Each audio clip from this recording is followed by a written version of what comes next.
Olá pessoas, meu nome é Márcio e hoje irei falar de Duna, filme dirigido por Denis Villeneuve e que estreia hoje no cinema. Já vou deixar claro que não irei contar nenhum spoiler da história. Duna, a adaptação do livro de Frank Herbert, conta a história de Paul Atreides, filho do Duque Leto, que é obrigado a se mudar com sua família para o árido planeta Arrakis. Tudo isso enquanto estão envolvidos em uma complexa trama política que mudará a vida do protagonista. Para quem não sabe, Duna é um livro bastante importante para a literatura e o cinema. Foi uma das inspirações para George R.R. Martin escrever as Crônicas de Gelo e Fogo e para George Lucas fazer Star Wars. Nos anos 80 até tivemos uma adaptação de Duna, dirigida por David Lynch, mas por vários problemas, incluindo a interferência do estúdio, o resultado ficou longe do agradável. E também há uma tentativa de adaptação que nunca ocorreu e que seria dirigida por Alejandro Jodorowsky. Há um documentário chamado Duna de Jodorowsky, que vale muito a pena ver.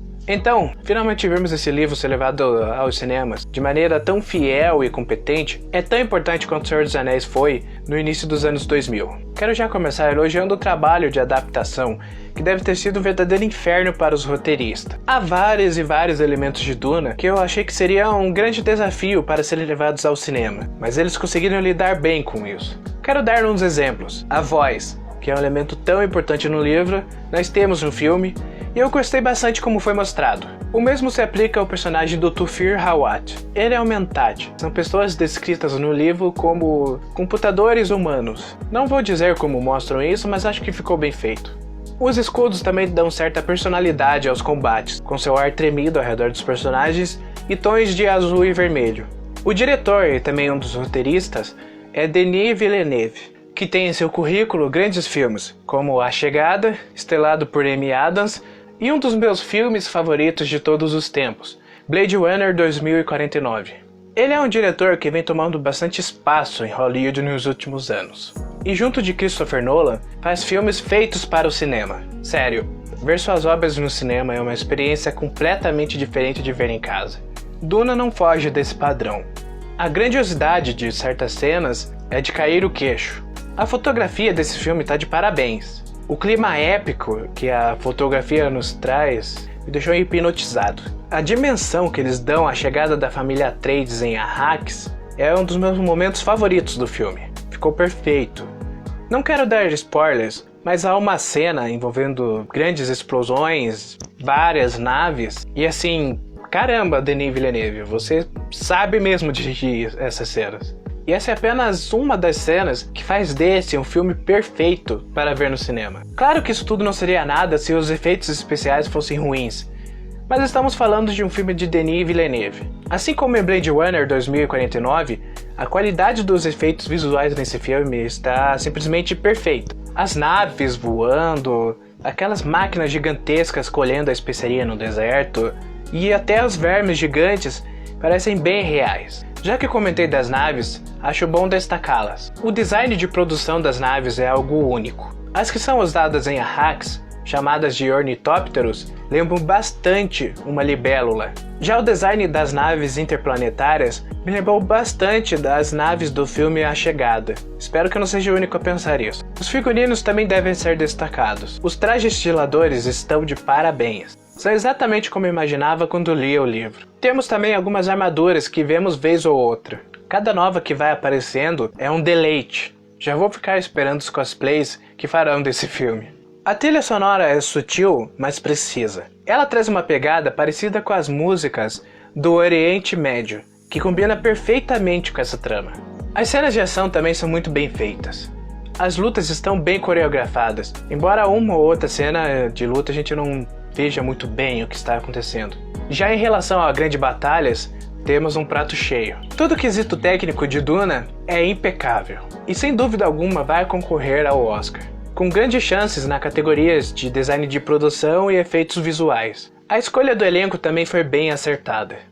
Oscar Isaac como Duque Leto e Stellan Skarsgård como Barão Harkonnen estão bem em seus papéis, com destaque para o Barão.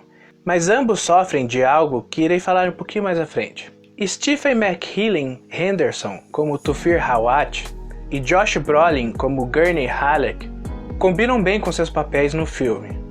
A dureza do nosso querido Thanos fica bem no personagem. mas notei um pequeno defeito nele. Onde está o balicerce? Para quem não sabe, o balicerce é o instrumento que Gurney toca no livro e que eu simplesmente não vi no filme. Consertem isso na continuação. Sharon Duncan Brewster interpreta Leach Kynes, que no livro é homem.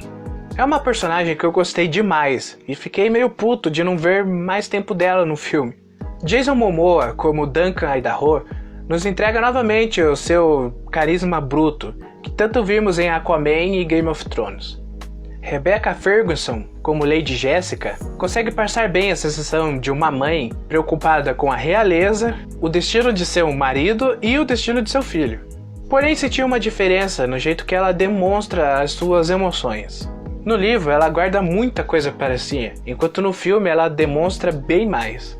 Não é algo ruim, apenas um detalhe que eu reparei. Zendaya, no papel de Shani, tem pouco tempo de tela. Porém, sua personagem rouba toda a nossa atenção pelo ar de mistério que há em volta dela. O destaque fica para o nosso Paul Atreides, Timothée Chalamet. Esse era um personagem difícil pelas várias camadas que ele tem. Porém, o ator consegue dar conta disso tudo.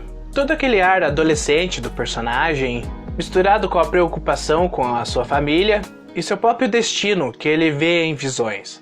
Temos tudo aqui, e Timothée Chalamet nos convence disso. Esse é o primeiro blockbuster do ator, que antes estava envolvido em filmes focados no drama, como Lady Bird e Call Me By Your Name. Mas essa bagagem do drama fez bem a ele no papel de Paul. Agora preciso falar do lado não tão bom do filme. Há dois erros que Duna comete e que pode incomodar: o ritmo e alguns diálogos.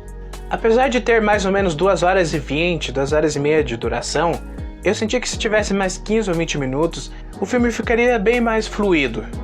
Diferente dos seus 2 últimos projetos, A Chegada e Blade Runner 2049, Denis Villeneuve parece ter um pouco mais de pressa para contar a história de Duna, mesmo tendo dividido a história em mais de um filme. Tudo parece tão corrido, apressado demais, sabe? Essa pressa também tira um pouco do lado político da história. Como essas questões exigiriam um pouco mais de tempo, Denis Villeneuve decidiu deixar elas um pouco mais de lado. E assim, eu até não ligaria para essa questão se não tivesse influência no desenvolvimento de alguns personagens. Por exemplo, Leach Kynes. Eu não liguei para mudarem o sexo de Kynes no filme, achei até que combinou mais com o personagem. Porém, quem apenas vê o filme pode ficar meio confuso sobre o que exatamente Leach Kynes faz em Arrakis. E olha que não é pouca coisa não. E nem quero comentar sobre o personagem do Dr. Yueh. Se eu tivesse tido mais tempo e uma cena que desenvolvesse melhor o lado político da trama, no estilo de um capítulo sobre um jantar que há no livro, acredito que detalhes importantes sobre certos personagens ficariam bem claros para pessoas que não leram a obra original. Outro problema são alguns diálogos. Em dados momentos são expositivos demais, assim. Por exemplo, há uma cena no começo do filme onde vemos Paul assistindo a um filme que ensina sobre Arrakis e os vermes gigantes. Então depois, quando ele tem que usar esse conhecimento, ele fala: temos que fazer isso e aquilo igual vimos no filme. Mas tipo, não era necessário Paul explicar isso em voz alta. Já estava bem óbvio que ele aprendeu isso assistindo ao filme, então... Aí depois, em momentos onde uma explicação maior faria bem para a história, nós simplesmente não a temos. Eles só deixam no ar e dane-se. Mas acho que pior que diálogos expositivos são diálogos apressados. Tudo é dito tão rápido, o personagem entra em cena, fala algo e já sai, não dura nem 1 minuto. E assim, eu poderia relevar isso para certos personagens, mas há outros que simplesmente não dá. Como o Barão Harkonnen. Sério, se ele tem mais de 5 minutos nesse filme, é um milagre. O Barão é um dos personagens mais importantes dessa história. Os diálogos que ele tem no livro são muito bons e mostram o quão foda é esse vilão. Mas no filme, ele mal aparece. E quando aparece, suas cenas não tem nem mais do que 1 minuto. Se o personagem não tivesse um intérprete tão bom quanto Stellan Skarsgård, ele seria um irrelevante. O ator que faz o Barão tem uma presença de cena muito forte, mas fica só nisso. É raso demais para o Barão Harkonnen. Falando assim, vocês podem pensar que eu não gostei do filme, mas a verdade é que eu amei. E justamente por ter gostado, eu vi o potencial que esse filme perdeu de ser uma obra perfeita. Para quem nunca leu Duna, esse filme é uma boa porta de entrada.